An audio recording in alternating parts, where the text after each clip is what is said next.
नमस्कार। हम सभी ने बीते दिनों में देश का सामर्थ्य और उसका संयम दोनों देखा।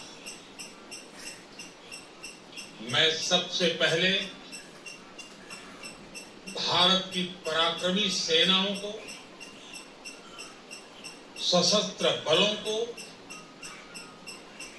हमारी खुफिया एजेंसियों को,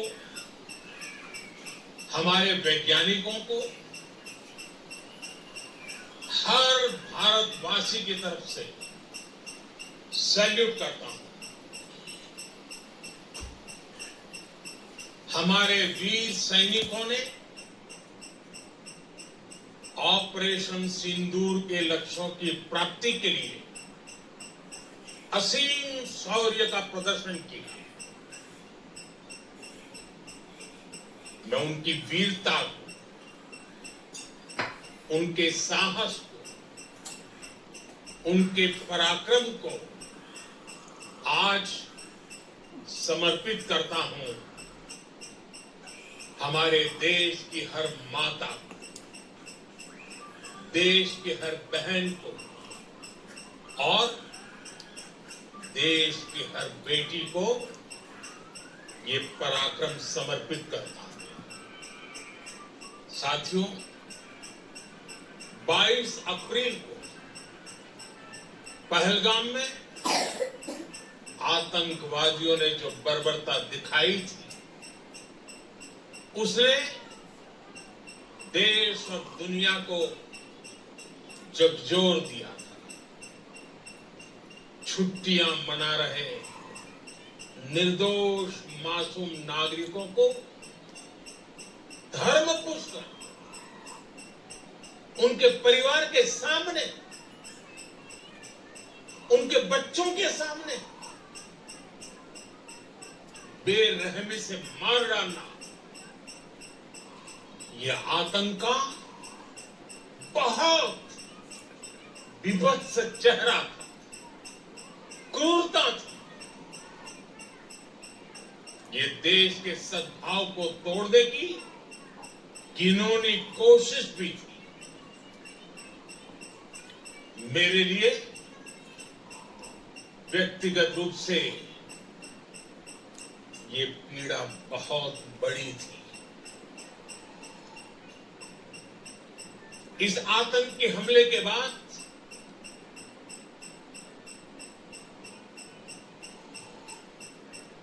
सारा राष्ट्र, हर नागरिक, हर समाज, हर वर्ग, हर राजनीतिक दल एक स्वर में आतंक के खिलाफ कड़ी कार्रवाई के लिए उठ खड़ा हुआ। हमने आतंकवादियों को मिट्टी में मिलाने के लिए भारत की सेनाओं को पूरी छूट दे दी और आज हर आतंकी, आतंक का हर संगठन जान चुका है कि हमारी बहनों बेटियों के माथे से सिंदूर हटाने का अंजाम क्या होता है। साथियों, ऑपरेशन सिंदूर ये सिर्फ नाम नहीं है, ये देश के कोटि कोटि लोगों की भावनाओं का प्रतिबिंब है। ऑपरेशन सिंदूर न्याय की अखंड प्रतिज्ञा है।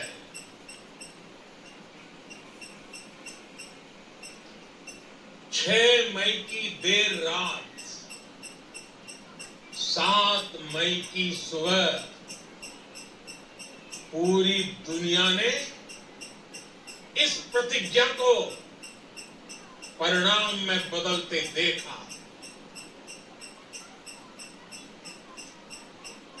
भारत की सेनाओं ने पाकिस्तान में आतंक के ठिकानों पर, उनके ट्रेनिंग सेंटर्स पर सटीक प्रहार किया। आतंकियों ने सपने में भी नहीं सोचा था कि भारत इतना बड़ा फैसला ले सकता है। लेकिन जब देश एकजुट होता है, नेशन फर्स्ट की भावना से भरा होता है, राष्ट्र सर्वोपरि होता है, तो फौलादी फैसले लिए जाते हैं, परिणाम लाकर दिखाए जाते हैं। जब पाकिस्तान में आतंक के अड्डों पर भारत की मिसाइलों ने हमला बोला, भारत के ड्रोन्स ने हमला बोला, तो आतंकी संगठनों की इमारतें नहीं, बल्कि उनका हौसला भी थर्रा गया। बहावलपुर और मुरिद के जैसे आतंकी ठिकाने एक प्रकार से ग्लोबल टेररिज्म की यूनिवर्सिटीज रही। दुनिया में कहीं पर भी जो बड़े आतंकी हमले हुए हैं, चाहे 9/11 हो, चाहे लंदन ट्यूब बॉम्बिंग हो, या भारत में दशकों से जो बड़े बड़े आतंकी हमले हुए, उन सब के कारण कहीं ना कहीं आतंक के इन्हीं ठिकानों से जुड़ते रहे। आतंकियों ने हमारी बहनों का सिंदूर उजाड़ा था, इसलिए भारत ने आतंक के ये हेडक्वार्टर्स उजाड़ दिए। भारत के इन हमलों में 100 से अधिक खूंखार आतंकवादियों को मौत के घाट उतारा गया है। आतंक के बहुत सारे आका बीते 2.5-3 दशकों से खुलेआम पाकिस्तान में घूम रहे थे, जो भारत के खिलाफ साजिशें करते थे। उन्हें भारत ने एक झटके में खत्म कर दिया। साथियों, भारत की इस कार्रवाई से पाकिस्तान घोर निराशा में गिर गया, हताशा में गिर गया, बौखला गया, और इसी बौखलाहट में उसने एक और दुस्साहस किया। आतंक पर भारत की कार्रवाई का साथ देने के बजाय पाकिस्तान ने भारत पर ही हमला करना शुरू कर दिया। पाकिस्तान ने हमारे स्कूलों, कॉलेजों, गुरुद्वारों, मंदिरों को, सामान्य नागरिकों के घरों को निशाना बनाया। पाकिस्तान ने हमारे सैन्य ठिकानों को निशाना बनाया। लेकिन इसमें भी पाकिस्तान खुद बेनकाब हो गया। दुनिया ने देखा कि कैसे पाकिस्तान के ड्रोन्स, पाकिस्तान की मिसाइलें भारत के सामने तिनके की तरह बिखर गई। भारत के सशक्त एयर डिफेंस सिस्टम ने उन्हें आसमान में ही नष्ट कर दिया। पाकिस्तान की तैयारी सीमा पर वार की थी, लेकिन भारत ने पाकिस्तान के सीने पर वार कर दिया। भारत के ड्रोन्स, भारत की मिसाइलों ने सटीकता के साथ हमला किया। पाकिस्तानी वायुसेना के उन एयरबेस को नुकसान पहुंचा, जिस पर पाकिस्तान को बहुत घमंड था। भारत ने पहले 3 दिनों में ही पाकिस्तान को इतना तबाह कर दिया जिसका उसे अंदाजा भी नहीं था। इसलिए भारत की आक्रामक कार्रवाई के बाद पाकिस्तान बचने के रास्ते खोजने लगा। पाकिस्तान दुनिया भर में तनाव कम करने के लिए गुहार लगा रहा है और बुरी तरह पीटने के बाद इसी मजबूरी में 10 मई की दोपहर को पाकिस्तानी सेना ने हमारे डीजीएमओ को संपर्क किया। तब तक हम आतंकवाद के इंफ्रास्ट्रक्चर को बड़े पैमाने पर तबाह कर चुके थे। आतंकियों को मौत के घाट उतार दिया गया।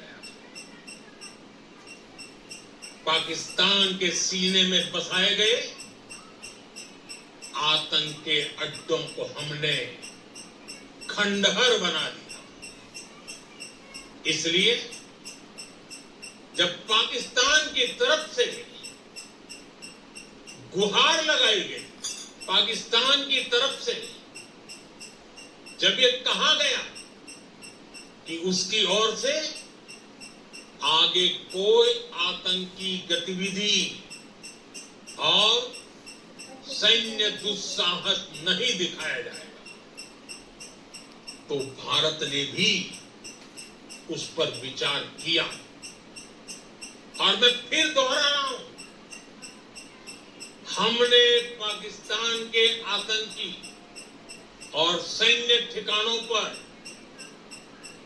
अपनी जवाबी कार्रवाई को अभी सिर्फ स्थगित किया है। आने वाले दिनों में हम पाकिस्तान के हर कदम को इस कसौटी पर मापेंगे कि वो क्या रवैया अपनाता है। साथियों, भारत की तीनों सेनाएं,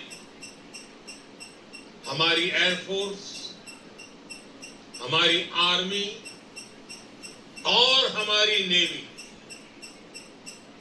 हमारी border security force BSF, Bharat के अर्धसैनिक बल लगातार अलर्ट पर है। सर्जिकल स्ट्राइक और एयर स्ट्राइक के बाद अब ऑपरेशन सिंदूर आतंक के खिलाफ भारत की नीति है। ऑपरेशन सिंदूर ने आतंक के खिलाफ लड़ाई में एक नई लकीर खींच दी है, एक नया पैमाना, न्यू नॉर्मल तय कर दिया है। पहला, भारत पर आतंकी हमला हुआ तो मुंह तोड़ जवाब दिया जाएगा। हम अपने तरीके से, अपनी शर्तों पर जवाब देकर रहेंगे। हर उस जगह जाकर कठोर कार्रवाई करेंगे जहां से आतंक की जड़ें निकलती हैं। दूसरा,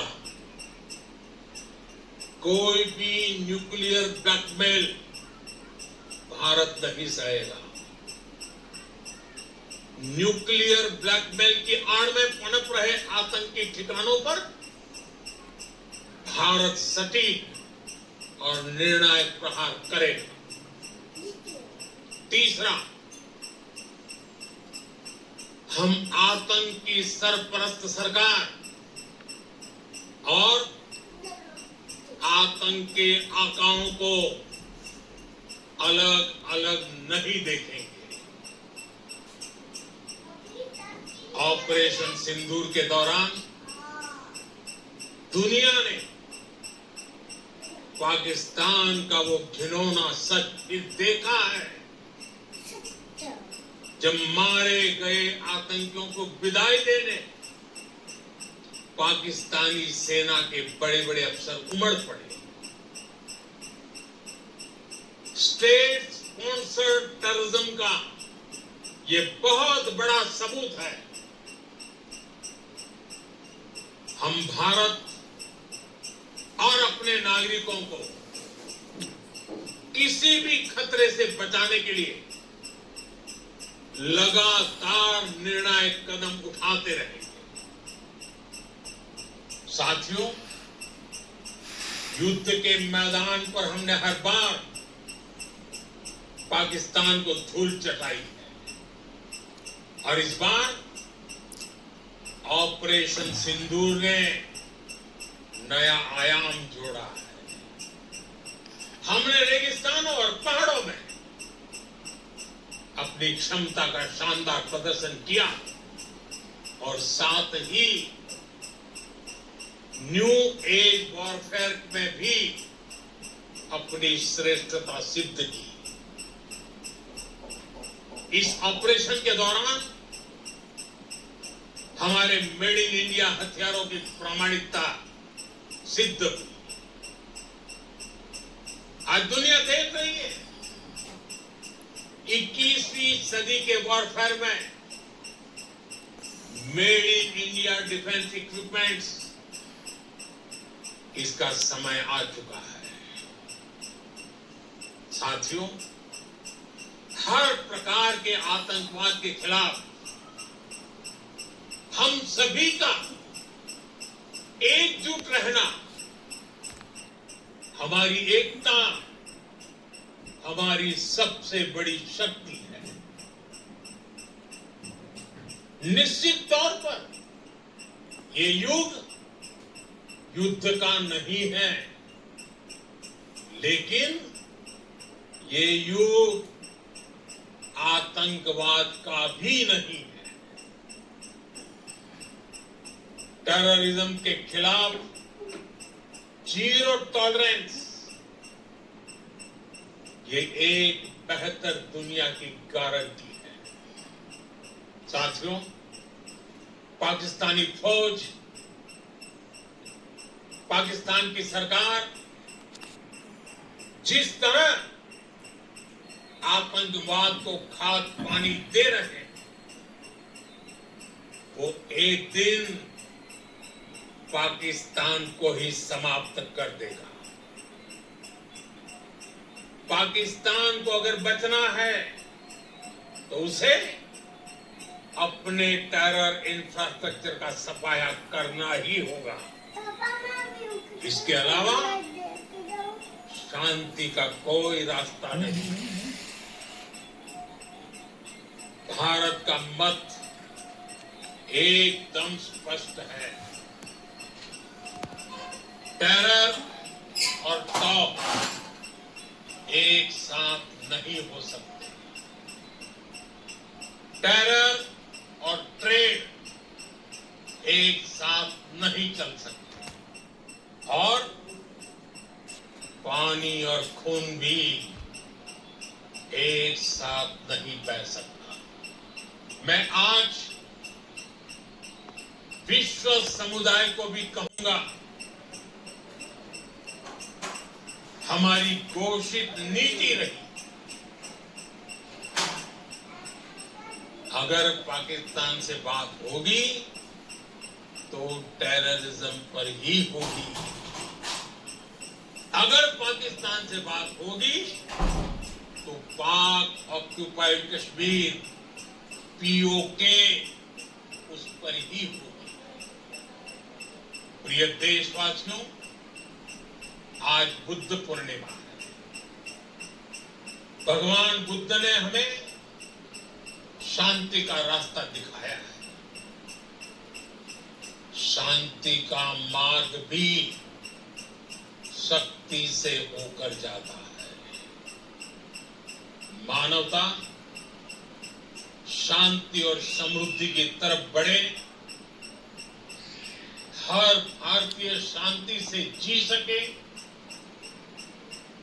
विकसित भारत के सपने को पूरा कर सके, इसके लिए भारत का शक्तिशाली होना बहुत जरूरी है। और आवश्यकता पड़ने पर इस शक्ति का इस्तेमाल भी जरूरी है। और पिछले कुछ दिनों में भारत ने यही किया है। मैं एक बार फिर भारत की सेना और सशस्त्र बलों को सैल्यूट करता हूं। हम भारतवासी के हौसले, हर भारतवासी का एकजुटता का शपथ, संकल्प, मैं उसे नमन करता हूं। बहुत बहुत धन्यवाद।